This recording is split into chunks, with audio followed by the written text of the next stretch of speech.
Bismillahirrahmanirrahim. Baik, ya. Assalamualaikum warahmatullahi wabarakatuh. Waalaikumsalam. Alhamdulillah, alhamdulillah ya rabbil alamin. Wassalatu wassalamu ala asyrafil anbiya'i wal mursalin. Sayyidina wa habibina wa syafi'ina wa maulana Muhammadin wa ala alihi wa sahbihi ajma'in. Amma ba'du.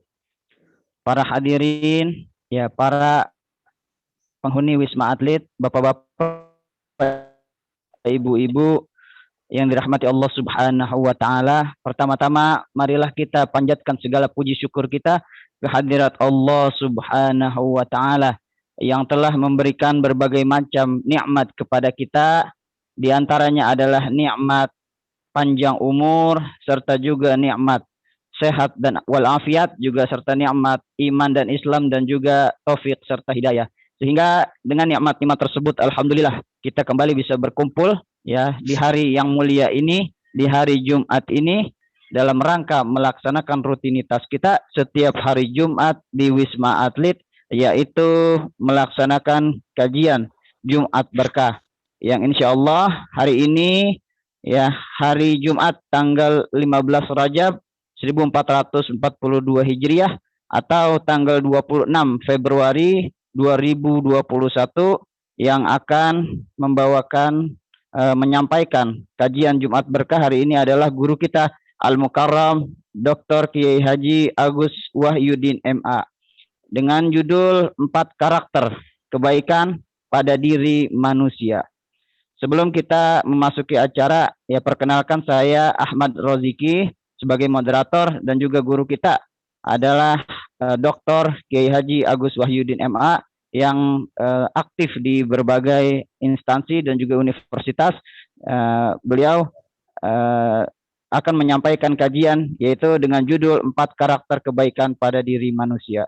Oleh karena itu, marilah kita buka acara ini dengan membaca Ummul Quran Suratul Fatihah dengan niatan mudah-mudahan acara ini bisa berjalan dengan lancar dan juga kita bisa memetik hikmah ya dari apa yang disampaikan pada hari ini. Ala hadhihi niyyah wa ila hadratin nabiyil mustafa Rasulillah Muhammad ibn Abdullah sallallahu alaihi wa alihi washabihi wa azwaji wa dzurriyyatihi.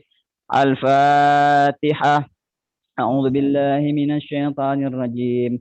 Bismillahirrahmanirrahim. Alhamdulillahi rabbil alamin. Ar-Rahmanir Rahim. Maliki yaumiddin. Iyyaka na'budu wa iyyaka nasta'in. Ihdinas siratal mustaqim.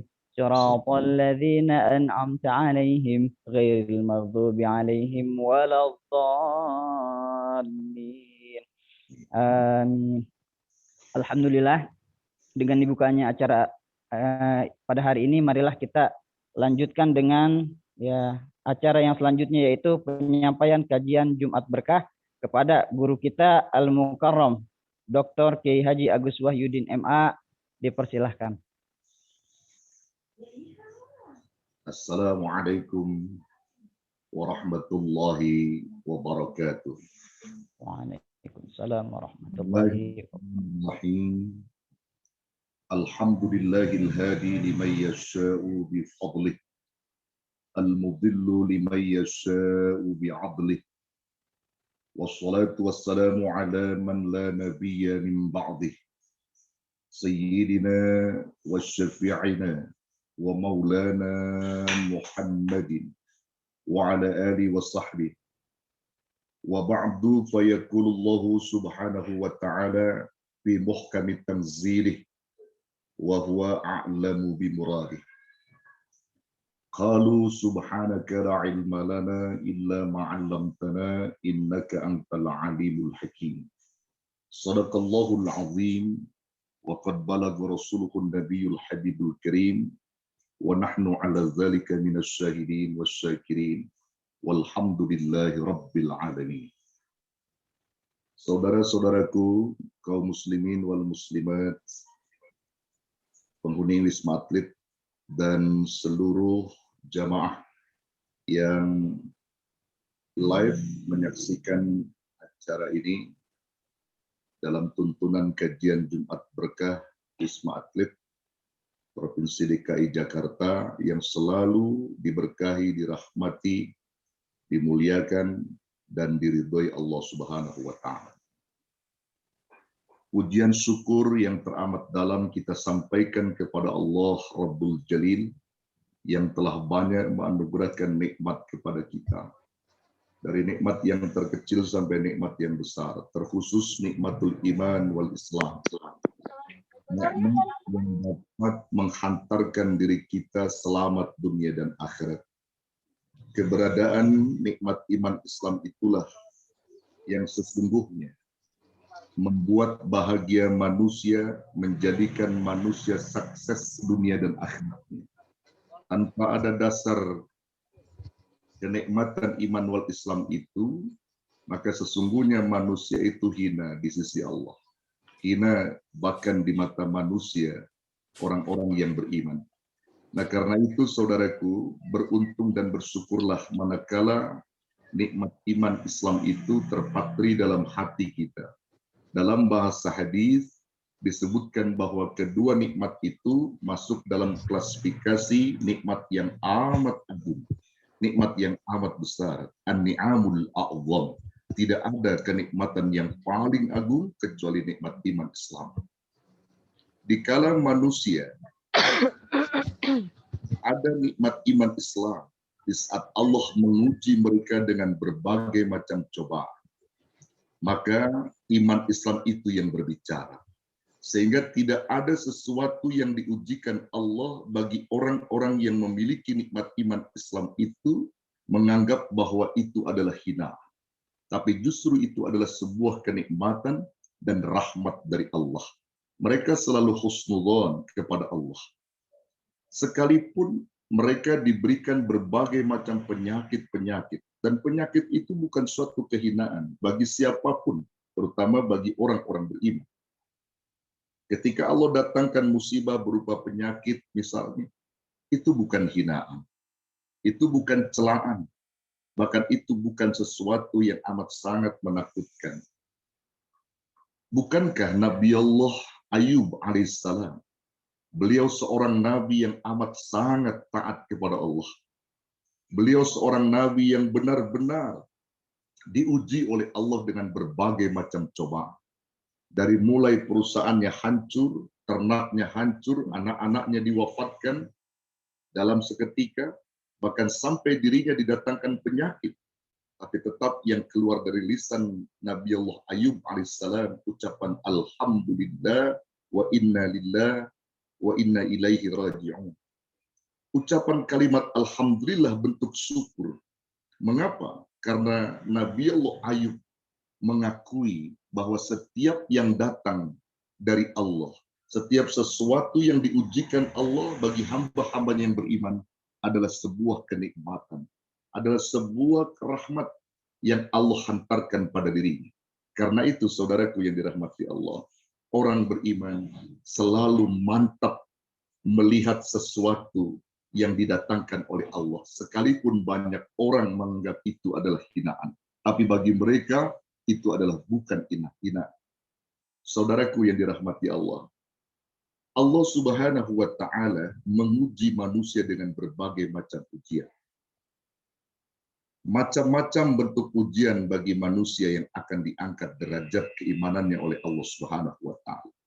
Bahkan dalam satu hadis disebutkan, man yuridillahu bihi khairan yusibu min. Siapa orang yang dikehendaki baik oleh Allah, maka dia akan dicoba dulu, akan diuji dulu oleh Allah. Tanpa ada ujian-ujian, manalah mungkin manusia itu akan distempel menjadi manusia baik di sisi Allah. Diuji. Dari ujian itu, Allah ingin mengetahui mana di antara manusia itu yang kuat sabarnya, atau justru yang mereka frontal di dalam ujian itu malah seudon dengan Allah. Ahasiban nasu ayyutsraku ayyakun aman. Wala fatanna alladzina min qablihim wala ya'lamanna al-kadhibin. Mereka mengatakan kami beriman kepada Allah, Lalu mereka dibiarkan begitu saja imannya tanpa diuji lagi oleh Allah. Tidak. Semua itu diuji oleh Allah karena Allah ingin mengetahui dua hal dari mereka. Siapa yang benar-benar beriman dan siapa yang hanya ucapannya saja beriman namun hatinya tak pernah beriman kepada Allah. Nah, karena itu saudaraku yang dirahmati Allah, jangan pernah menganggap bahwa sesuatu musibah yang datang kepada kita itu adalah suatu hinaan. Kita cerminkan dengan iman, insya Allah itu akan menjadi keberkahan.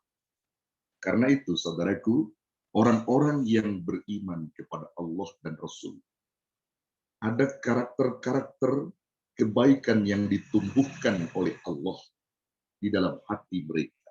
Setiap apapun yang didatangkan oleh Allah, pastilah mereka melihat itu adalah kebaikan, bukan suatu keburukan.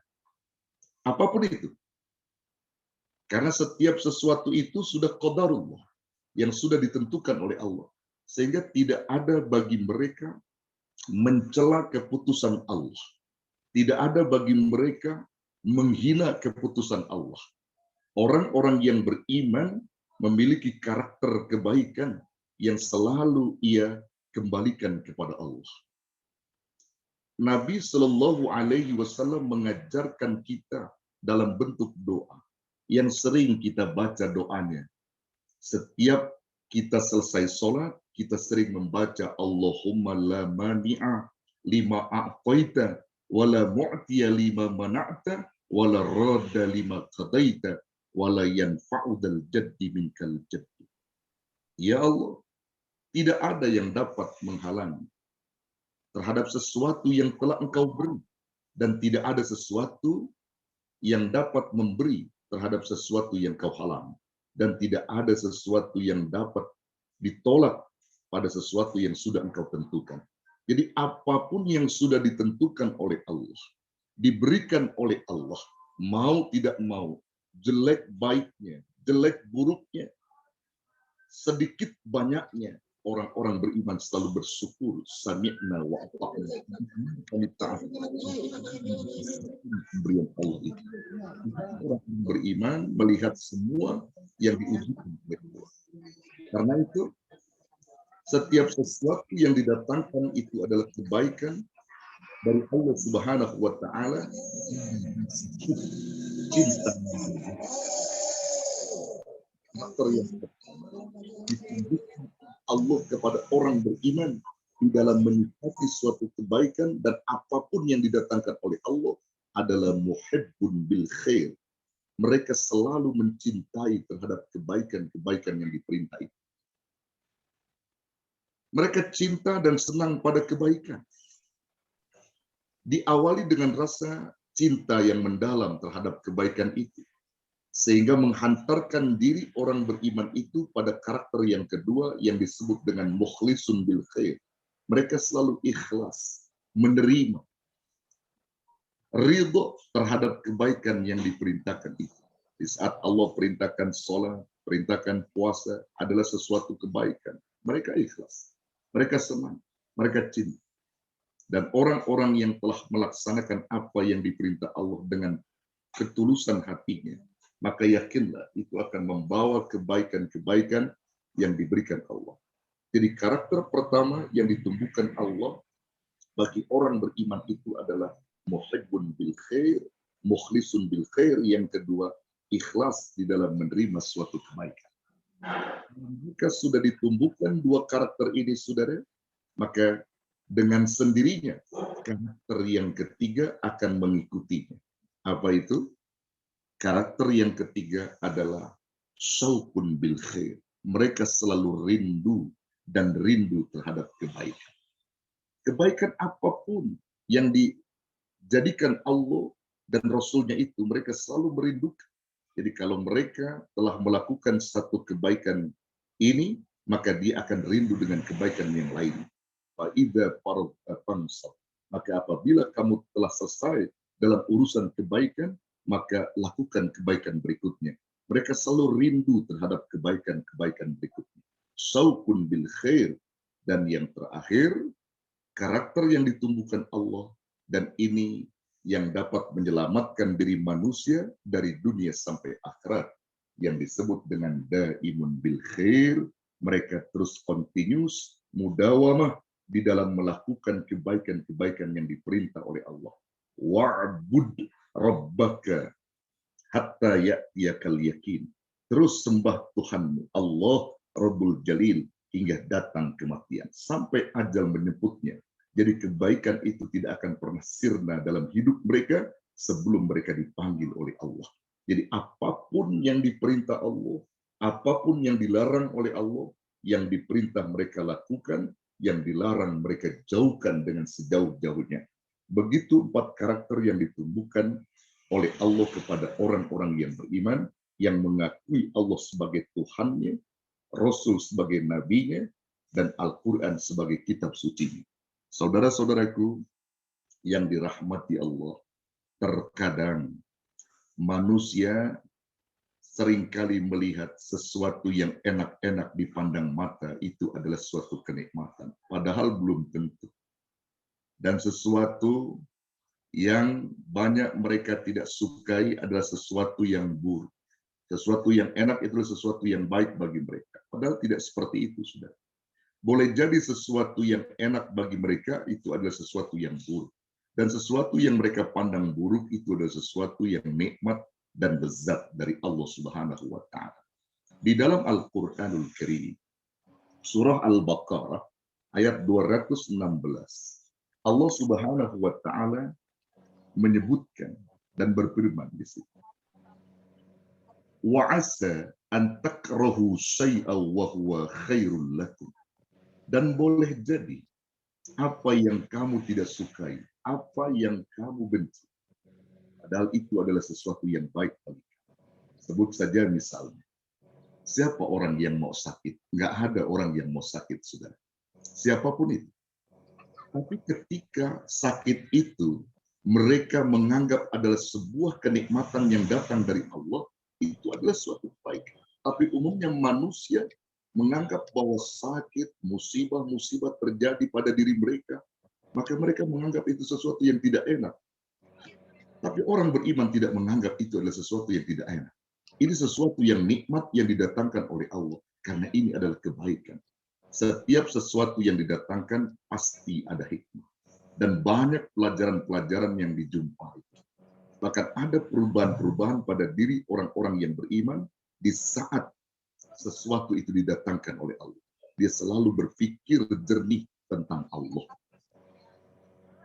Begitu juga saudaraku yang dirahmati Allah.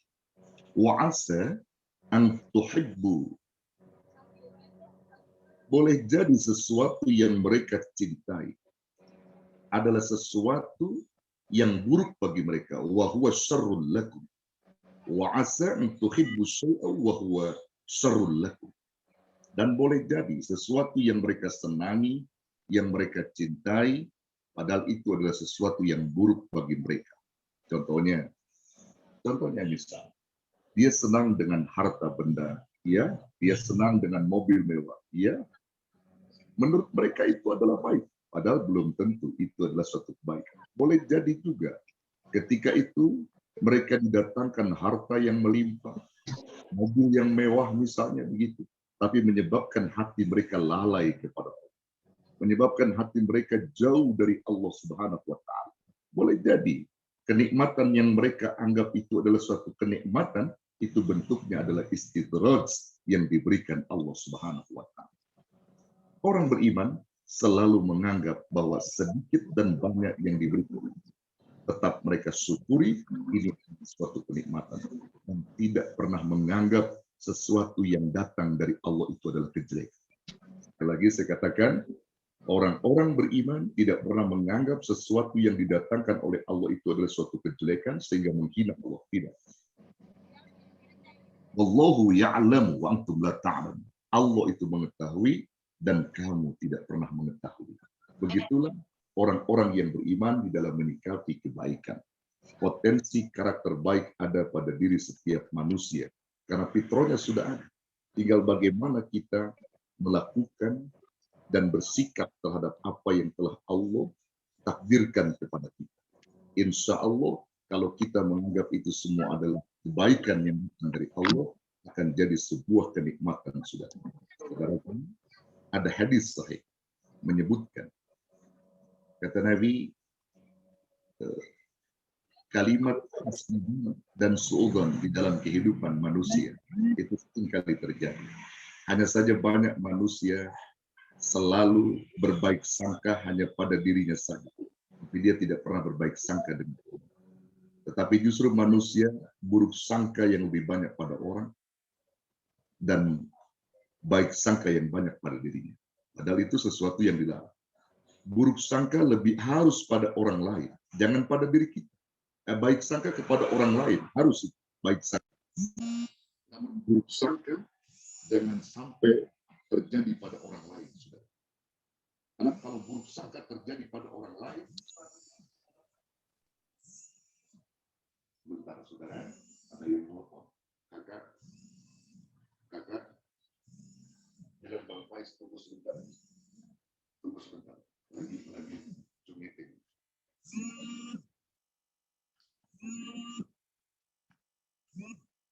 Sebentar saudara, ini lagi meeting lo sebentar.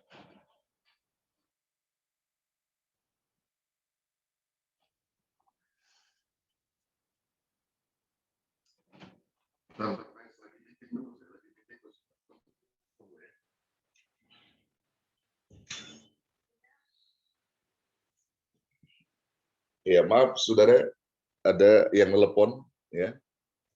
Ya, jadi saya katakan tadi di dalam keterangan hadis, kadang manusia itu banyak husnudon pada dirinya. Tapi kepada orang lain banyak suudon. Juga kepada Allah. Padahal di dalam agama yang boleh itu adalah husnudon pada orang lain, suudon pada dirinya saja. Jangan pada orang lain. Jadi kalau husnudon untuk orang lain, nggak boleh untuk diri kita. Suudon buat diri kita, husnudon untuk orang lain. Karena kalau orang sudah banyak suudon atau orang sudah banyak husnudon pada dirinya, itu biasanya sombong. Mereka ujub, mereka bangga diri. Karena berbaik sangka, baru bisa beribadah di tengah malam, beberapa hari, berpuasa misalnya. Mereka sudah katakan bahwa surga milik dia. Husnudon pada dirinya, padahal dirinya penuh dengan dosa. Yang bagus itu banyak introspeksi, suudon, bahwa dosanya itu melimpah. Sekalipun mereka banyak melakukan ibadah kepada Allah, katakan diri mereka penuh dengan dosa. Karena setiap sesuatu itu didatangkan oleh Allah untuk banyak dipikirkan pada diri kita, bukan untuk orang lain. Artinya jangan seudon dengan orang lain. Sama orang lain harus husnudzon. Maka itu saudaraku, di dalam keterangan hadis sahih dikatakan, khoslatani laisa fawqahuma syai'un minal khair, husnudzoni billah wa husnudzoni bi ibadillah. Saudaraku, dikatakan di dalam hadis itu, dua perkara yang tidak akan pernah ada tandingan, dua perkara itu akan kebaikan. Jadi kebaikan yang paling tinggi dari dua perkara itu, tidak ada lagi kebaikan selain itu, yaitu husnudzoni billah, berbaik sangka kepada Allah, wa husnudzoni bi ibadillah, dan berbaik sangka kepada hamba-hamba Allah. Begitu sebaliknya, wa khoslatani laisa fawqahuma syai'un minas syai'in minas syarri. Ada dua hal ya yang keburukannya itu tidak bisa ditandingi oleh apapun. Ya. Dua perkara yang keburukannya tidak bisa ditandingi oleh apapun. Artinya dua perkara itu yang paling buruk. Apa itu? Su'udhani billah wa su'udhani bi'ibadillah. Buruk sangka kepada Allah dan buruk sangka kepada hamba-hamba Allah. Nah, saudara-saudaraku yang dirahmati Allah, karena itu orang-orang yang beriman di dalam hidupnya selalu menyikapi apapun yang didatangkan Allah itu adalah suatu kebaikan, dan selalu berbaik sangka kepada Allah yang memberikan semua itu. Karena kalau mereka sudah berbaik sangka, maka akan diberikan kebaikan serta rahmat yang didatangkan oleh Allah kepada mereka. Saya yakin saudara-saudara yang mengakui Allah sebagai Tuhan, Rasulullah sebagai Nabi, Al-Quran sebagai kitabnya, maka insya Allah Dari tiga itulah yang sebenarnya membuat kita bahagia, yang membuat kita itu senang. Bahkan kita diberikan ketenangan batin kita dari tiga hal yang kita yakini itu. Allah sebagai Tuhan, Rasul sebagai Nabi, dan Al-Quran sebagai kitab. Bila tiga itu kita ridhai, yakinlah semua yang didatangkan Allah di dalam kehidupan kita ini akan menjadi baik. Karena dia selalu bersandar kepada Allah Subhanahu wa Ta'ala. Dan cermin mereka adalah Rasulullah Sallallahu Alaihi Wasallam. Dan tujuan hidup mereka adalah Al-Quran. Segala apapun dia kembali kepada Quran dan As-Sunnah. Ini akan memberikan bahagia manusia. 4 karakter ditumbuhkan oleh Allah Subhanahu wa Ta'ala dalam hati setiap manusia, manakala manusia mengakui Allah dengan sesungguhnya sebagai Tuhan dan Rasul sebagai Nabi serta Al-Quran sebagai kitab. Saudaraku, mungkin sekelumit ini yang dapat disampaikan di dalam Jumat Berkah. Mudah-mudahan ini menjadi satu kemanfaatan di dalam hidup kita dan kita bisa jadikan ibrah, pelajaran yang berharga terhadap diri kita. Saya yakin orang-orang yang selalu beriman kepada Allah, apapun itu masalahnya, pasti ada solusinya dari Allah Subhanahu wa Ta'ala. Apakah itu sakit, apakah itu kekurangan harta, apakah itu kepenatan dunia dan sebagainya, maka itu akan ada solusi yang akan Allah berikan kepada kita, insya Allah. Ini saja yang dapat disampaikan. Mudah-mudahan sekelumit ini ada berkahnya. Adanallahu wa iyyakum ajmain. Wassalamualaikum warahmatullahi wabarakatuh. Waalaikumsalam warahmatullahi wabarakatuh. Alhamdulillah, setelah kita dengar penyampaian materi Jumat Berkah dengan judul 4 karakter kebaikan pada diri manusia. Di antaranya tadi disebutkan yang pertama adalah muhibbun bil khair, yang kedua adalah mukhlisun bil khair, ikhlas menerima segala ketetapan Allah, yang ketiga adalah syauqun bil khair, dan yang keempat adalah daimun bil khair, senantiasa ya istiqomah menjalankan kebaikan. Ya, marilah setelah itu kita lanjutkan ke sesi tanya jawab. Bagi Bapak Ibu yang ingin bertanya bisa di kolom chat atau mungkin langsung di video. Nanti saya bacakan kalau ada di kolom chat. Ya, baik, dipersilahkan. Di kolom chat.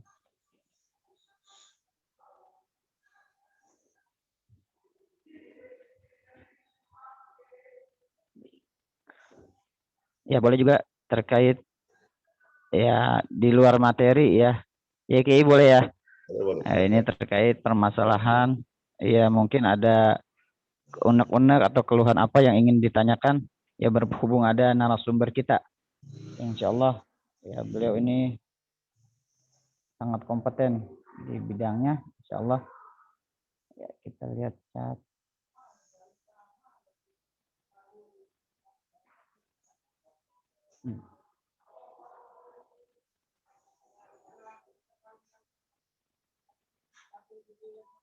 Ya, ada chat masuk, kita baca.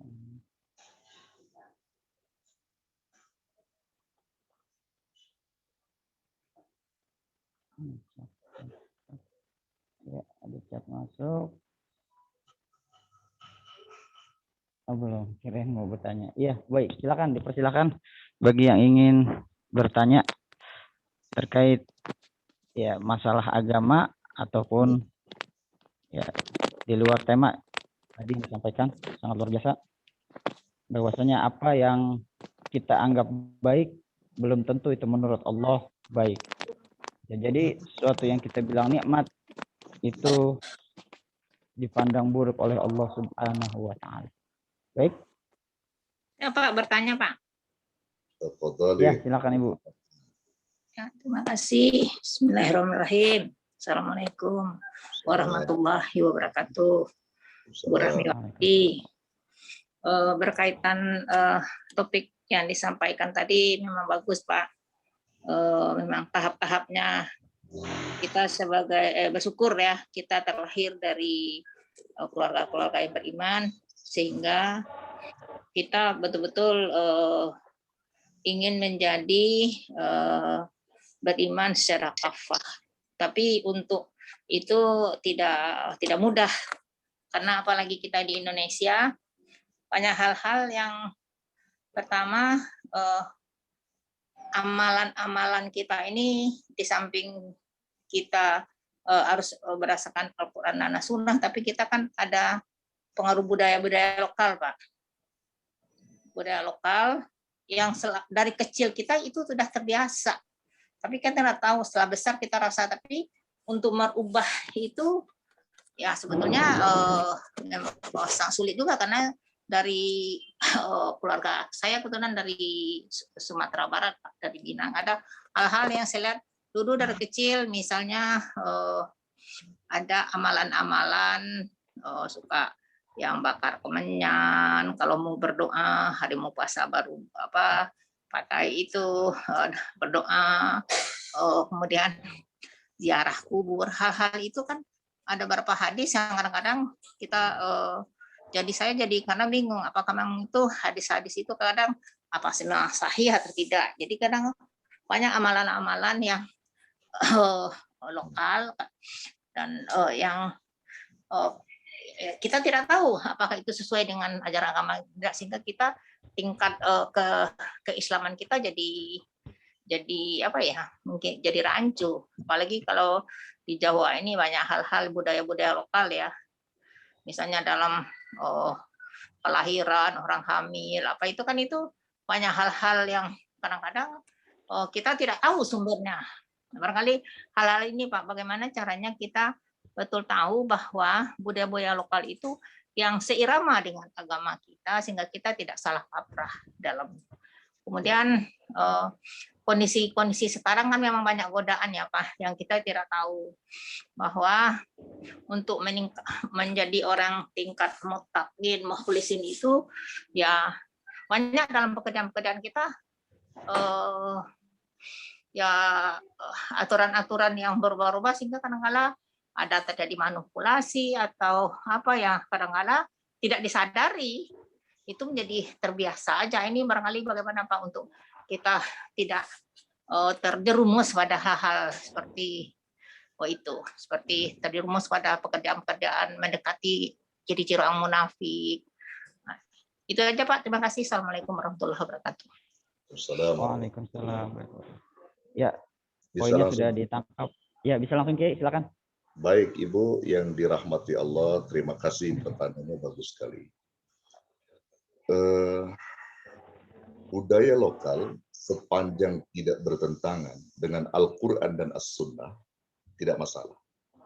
Jadi kalau itu tidak bertentangan dengan Quran dan Sunnah dan masih dalam koridor ijma' ulama, lalu ada hukum yang disebut dengan qiyas, ya, itu tak masalah. Ziarah kubur itu ada perintah dari Allah. Kemudian ketika dia bakar-bakar misalnya, bakar-bakar kemenyan, tujuannya untuk apa dulu? Ya, kemenyan itu kan biasanya buat setan Ibu, ya. Buat setan itu nggak boleh, itu syirik kalau yang begitu tujuannya. Tapi kalau seperti maaf ada yang sering dilakukan banyak juga oleh saudara-saudara kita seperti membakar stanggi ya, di dalam hal ini kita membacakan zikir di situ, itu tak masalah sepanjang itu sudah diijmakan oleh para ulama, tidak bertentangan dengan Quran dan Sunnah. Yang penting niat kita itu adalah mencari keridhaan Allah di balik apa yang kita kerjakan dari budaya lokal. Jadi kalau budaya lokal yang jelas-jelas dilarang oleh Al-Quran dan As-Sunnah ya jangan dikerjakan, jangan dilakukan begitu ya. Atau contoh lain misalnya begini ya, kita juga sering masih banyak animisme yang dipercayai oleh kalangan Muslim ya. Salah satu contoh misalnya maaf ya, ketika misalnya menangkal hujan misalnya begitu ya, kalau dia hajat lalu ada hujan lalu kemudian macam-macam itu sifatnya, dia menanam cabai bawang misalnya, lalu kemudian yang lebih parah lagi itu maaf sekali lagi maaf, jadi membuang, maaf sekali lagi saya bicara celana dalam ke atas genteng itu kan naudzubillah sesuatu yang sebenarnya tidak boleh dilakukan gitu. Nah, itu budaya-budaya begitu yang harus kita hentikan mestinya. Artinya hal-hal begitu. Jadi mengandung khurafat gitu. Jadi sepanjang budaya lokal itu tidak melanggar daripada kode etik syariah agama Allah, itu tidak masalah. Silakan saja. Tetapi kalau melanggar ya tinggalkan jauh-jauh. Gitu. Nah, itu ya. Kemudian tadi yang kedua ya. Kemudian yang kedua itu tadi apa? Proses ya. Apa itu? Akhi? Yang kedua tadi? Yang kedua apa tadi? Masalah proses itu ya. Keimanan ya. Oh iya, keikhlasan ya.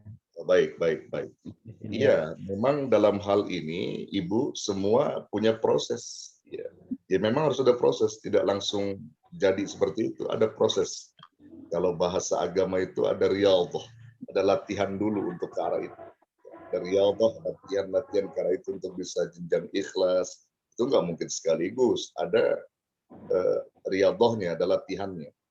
Kemudian ketika manusia itu katakan berada dalam satu lingkaran gitu ya, kalau mereka sudah berlatih dengan bagus gitu, insya Allah mereka akan menghalau itu semua yang disebut dengan tadi itu manipulasi yang tidak benar gitu ya, kemudian terjerumus di dalam hal-hal yang katakan dilarang oleh Allah begitu ya.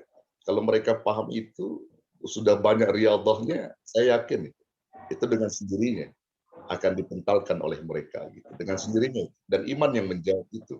Bukan nafsu ya, karena manusia itu kan pada umumnya didominasi oleh nafsu gitu, oleh nafsu mereka.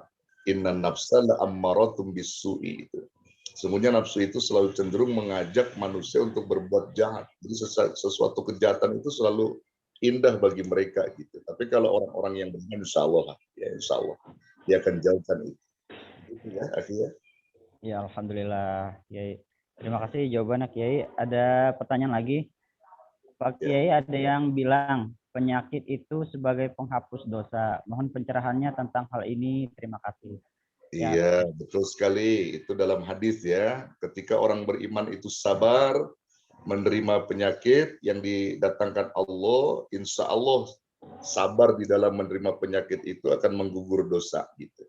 Semakin lama dia diuji sakit oleh Allah, dia sabar, maka insya Allah sabarnya itu di dalam menerima penyakitnya akan gugur dosanya. Hari dia sabar di dalam sakit sampai sembuh, maka 3 hari itu digugurkan dosanya. Tapi kalau dia 2 tahun, 3 tahun, semakin lama semakin bagus sebenarnya. Ya, tetapi itu siapa yang mau ya, siapa yang mau. Paling tidak ada kesabaran lah intinya gitu ya.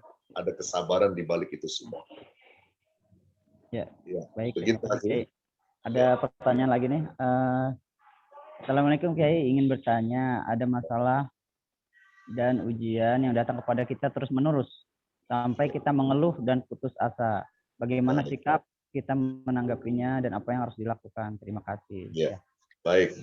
Putus asa. Itu saya kira ya, jangan berputus asa, akhi, saudaraku ya. Karena putus asa itu perbuatan setan. Rahmat Allah tidak akan pernah berhenti datang kepada kita. Jadi Allah selalu menunggu dan menanti semua itu akan kehadiran taubat kita atau pengakuan diri kita di hadapan Allah atas segala kesalahan. Jadi kalau ujian bertubi-tubi gitu ya, musibah terus silih berganti, jangan kita tadi suudzon gitu. Sekali lagi jangan suudzon sama Allah. Ya. Kembalikan pada diri kita atas segala dosa-dosa yang pernah kita perbuat. Karena sesuatu terjadi itu karena ulah kita, karena perbuatan kita.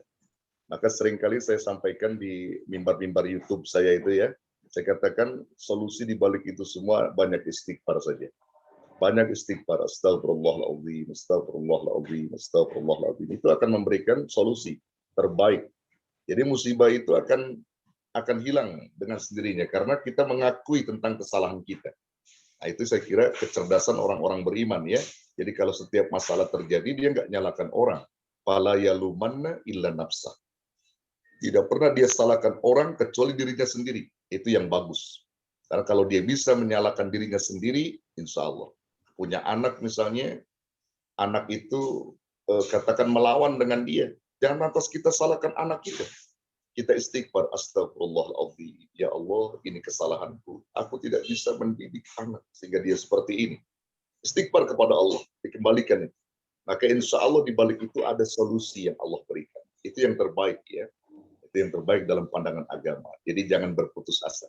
Karena berputus asa bukan orang-orang yang beriman. Itu perbuatan setan. Itu akhir ya. Baik. Satu lagi nih Kiai, terakhir insya Allah. Assalamualaikum, izin bertanya, ketika ada cobaan, ikhlas itu sepertinya sangat sulit kita raih. Adakah tips dari Kiai untuk lebih mudah dalam ikhlas? Baik. Ikhlas itu akhi, urusannya antara kita dengan Allah. Memang dibilang sulit, memang sulit itu.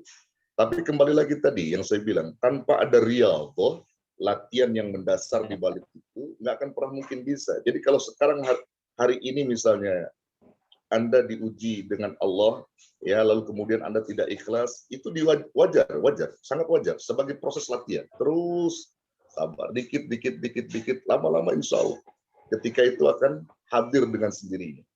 Jadi keikhlasan itu memang yang tahu kita dengan Allah, dan itu memang permainan hati, saudara. Ya, itu permainan hati kita. Kita nggak bisa mulut kita bilang saya ikhlas, saya ridha, tapi hati kita kadang-kadang tidak ikhlas. Gitu. Kalau nggak ada latihan-latihan kala itu sulit sekali. Dan saya juga mengatakan bahwa tidak bisalah orang itu ikhlas itu langsung dia bisa ikhlas, tidak. Ada prosesnya, ada proses yang dilaluinya. Nah, ketika dia sudah pada puncaknya, keimanannya semakin mantap, yakinlah, insya Allah itu akan bisa dirasakan tentang konsep keikhlasan itu. Yakin itu. Masya Allah. Masya Allah. Terima kasih Kiai ya, itu jawabannya, bahwa ikhlas itu ada tahapan-tahapannya. Jadi kita harus senantiasa terus dilatih supaya kita bisa menjadi insan yang mukhlisin. Baik, saya rasa sudah cukup pertanyaannya. Mari kita beranjak ke sesi selanjutnya, itu doa. Ya, mohon doanya Kiai, kita doa yang kita niatkan untuk kesembuhan para pasien dan juga keselamatan negeri ini. Kepada guru kita Al-Mukarram Dr. Kiai Haji Agus Wahyudin MA, dipersilakan. Baik, sama-sama kita berdoa munajat kepada Allah, ya bermohon kepada Allah semoga bumi Indonesia ini diselamatkan oleh Allah dan warganya, masyarakatnya disehatkan oleh Allah, yang kena penyakit semua segera disembuhkan oleh Allah, dan terus tetap dalam kesabarannya insya Allah. Wa'fu anna ya karim, wa'fu anna ya rahman, wa'fu anna ya rahim. Amin ya Allah ya Rabbal alamin. Bismillahirrahmanirrahim. Alhamdulillahi Rabbil alamin. Hamdan syakirin, hamdan na'imin, hamdan katsiran tayyiban mubarakan fihi ala kulli hal. Hamdan yuwafi ni'amahu wa yukafi mazidah. Ya Rabbana lakas syukru wa lakal hamdu kama yanbaghi li jalali wajhikal karim wa li 'azimi sultanik. Allahumma salli wa sallim wa barik ala sayyidina Muhammad wa ala ali sayyidina Muhammad. Allahumma ighfir lana dhunubana wa li walidina warhamhum kama rabbawna shighara. Allahumma antas salam wa minkas salam wa ilaika ya'udus salam. Fahayyina rabbana bis salam wa adkhilna al-jannata darus salam. Tabarakta rabbana wa ta'ala ya dzal jalali wal ikram. Allahumma la mani'a lima a'taita wa la mu'tiya lima mana'ta wa la radda lima qadaita wa la yanfa'u dzal jaddi minkal jaddu. Allahumma la mudilla liman hadaita wa la hadiya liman adlalta. Rabbana zalamna anfusana wa illam taghfir lana wa tarhamna lanakunanna minal khasirin. Rabbana atina fid dunya hasanah wa fil akhirati hasanah wa qina adzaban nar. Wassallallahu ala khairi khalqihi sayyidina Muhammadin sallallahu alaihi wasallam bi fadli walhamdulillahi rabbil alamin. Taqabbalallah. Walhamdulillahi rabbil alamin. Alhamdulillah, ya, dengan dibacakannya doa maka rangkaian acara pada hari ini berakhir. Oleh karena itu marilah kita tutup bersama dengan pembacaan doa kafaratul majlis. Subhanakallahumma wa bihamdika asyhadu an la ilaha illa anta astaghfiruka wa atubu ilaik. Saya Ahmad Roziki beserta seluruh tim yang bertugas ya mengucapkan terima kasih kepada narasumber dan juga mohon maaf apabila ada kekurangan. Untuk para pasien khususnya yang laki-laki tetap berada di towernya masing-masing, tidak bergabung dengan nakes melaksanakan sholat Jumat, cukup melaksanakan sholat zuhur di towernya masing-masing karena pahalanya insya Allah sama. Demikian yang bisa saya sampaikan. Wassalamualaikum warahmatullahi wabarakatuh. Waalaikumsalam. Wabarakatuh.